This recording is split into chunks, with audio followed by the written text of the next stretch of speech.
నమో శ్రీనివాసాయ నమః. నమో వెంకటేశాయ నమః. అందరికీ నమస్కారం అండి. ప్రతిరోజు రాశి ఫలితాలు తెలుసుకోవడానికి ఇంకా మన ఛానల్ సబ్స్క్రైబ్ చేసుకోకపోతే ప్లీజ్ సబ్స్క్రైబ్ చేసుకోండి. లైక్ చేసి మీ పూర్తి సపోర్ట్ మన శ్రీనివాస ఛానల్ కి ఇవ్వండి.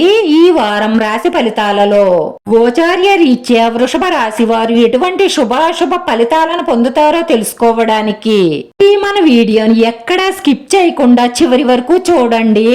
రోజు మీ కుటుంబంలో ఒక స్త్రీతో మీకు పెద్ద పెద్ద గొడవలు జరిగే అవకాశాలు ఉన్నాయి కాబట్టి జాగ్రత్త. మీరు శాంతంగా ఉండడం వల్ల ఈ గొడవలు పెద్దవి కాకుండా మీరు కాపాడవచ్చు. ఏ సమస్యనైనా సరే శాంతంగా పరిష్కరించుకోగల సామర్థ్యాన్ని కలిగి ఉండాలి. ఎందుకంటే గొడవలు పెద్దవి చేసుకోవడం వల్ల ఇంట్లో అందరికీ మనశ్శాంతి కోల్పోవడం తప్ప అంతకన్నా కలిసి వచ్చేది ఏమీ ఉండదు. మీ ప్రేమ ప్రయాణం మధురంగానే ఉంటుంది, కానీ కొద్ది కాలమే. మీ ప్రేమ జీవితం ఆసక్తికరంగా మారాలి అంటే మీకు ఒకరి మీద ఒకరికి విశ్వాసం ఉండాలి. లేదంటే అనుమానాలు అపార్థాలతో ఆ ప్రేమ ఎక్కువ కాలం నిలబడదు. మీరు సొంత వాహన ప్రయాణం చేసేటప్పుడు వాహనాన్ని వేగంగా నడపకండి, ఎందుకంటే కొద్దిపాటి ప్రమాద సూచనలు గోచరిస్తున్నాయి. మీ జీవిత భాగస్వామి మీతో సమయం గడపలేనంత బిజీగా గడుపుతారు. ఆదాయ మార్గాలు పెంచుకోవడానికి కొన్ని కొత్త అవకాశాలు వస్తాయి. మీరు బాగా ఆలోచించి వాటిని సద్వినియోగం పరచుకోవడం వల్ల మీ ఆదాయం పెరుగుతుంది. నూతన వ్యాపార నిమిత్తం మీ వ్యాపార విస్తరణ నిమిత్తం మీరు చేసే ప్రయత్నాలన్నీ ఫలిస్తాయి. చేపట్టిన పనులన్నీ పట్టుదలతో సకాలంలో పూర్తి చేస్తారు.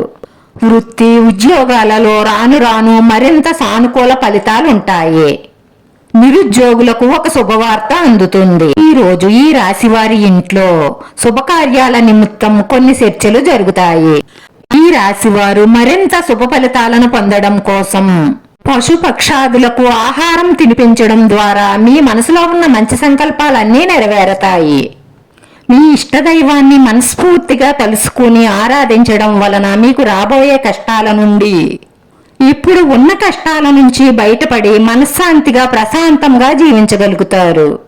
ఈ రాశి వారి అదృష్ట సంఖ్య 5. ఈ రాశి వారికి కలిసొచ్చే రంగు పసుపు రంగు. వీడియో నచ్చితే లైక్ చేయండి. మీ లైక్ మాకు ఎంతో విలువైంది. మీరు లైక్ చేయడం వల్ల ఈ వీడియో కొంతమందికి చేరుతుంది. నా శ్రీనివాస ఛానల్ ఆదరించండి. అందరికీ ధన్యవాదాలండి. నమో వెంకటేశాయ నమః.